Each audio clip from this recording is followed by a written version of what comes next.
मुख्यमंत्री होण्याची इच्छा. दादाच्या या एका वाक्याने महाराष्ट्राचं राजकारण गरम झालंय.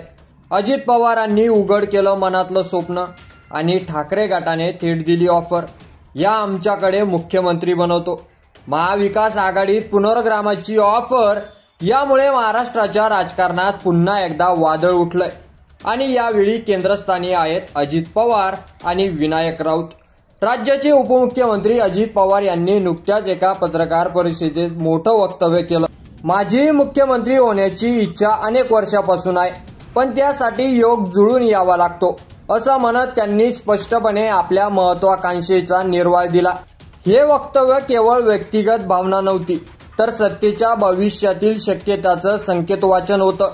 विशेष म्हणजे सध्या ते उपमुख्यमंत्री असूनही शिंदे यांच्या नेतृत्वात सरकार चालतंय आणि त्यातूनच एक अंतर्गत असंतोष निर्माण होतोय का, याची चर्चा सुरू झाली. मात्र या वक्तव्याला झटपट प्रत्युत्तर दिलं ठाकरे गटाचे नेते आणि माजी खासदार विनायक राऊत यांनी. अजित पवार यांनी पुन्हा महाविकास आघाडीत यावं, मुख्यमंत्री होण्याचं त्यांचं स्वप्न आम्ही पूर्ण करू, अशी ऑफर त्यांनी जाहीरपणे दिली. ही ऑफर म्हणजे एक राजकीय खेळीच, कारण राऊत यांनी एकदा नव्हे तर अनेकदा असा सूर लावलेला आहे की महाविकास आघाडीत अजूनही जागा आहे, पण एक अट आहे, भाजपपासून फारकती घ्यावी लागेल. तर विनायक राऊत यांची ही वक्तव्य केवळ टीकेपुरती मर्यादित नाहीत, तर ही ठाकरेंची मोठी खेळीच म्हणावी लागेल.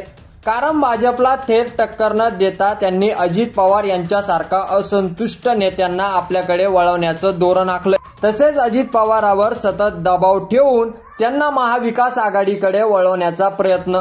ही खरी ठाकरेंची खेळी. कारण आगामी निवडणुकांची मोठी पूर्वतयारी ठाकरे करतच आहेत, असं म्हणाले हरकत नाही. तसेच अजित पवार सध्या राजकारणाच्या निर्णायक टप्प्यावर आहेत.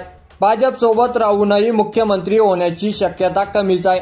दुसरीकडे महाविकास आघाडीत आल्यास त्यांना मुख्यमंत्रीपद मिळू शकतं, असा दावा ठाकरे गट करतोय. मात्र प्रश्न असा आहे की अजित पवार यांचा विश्वास पुन्हा उद्धव ठाकरेवर बसेल का, की ते भाजप बरोबर राहूनच राजकीय खेळी खेळणार.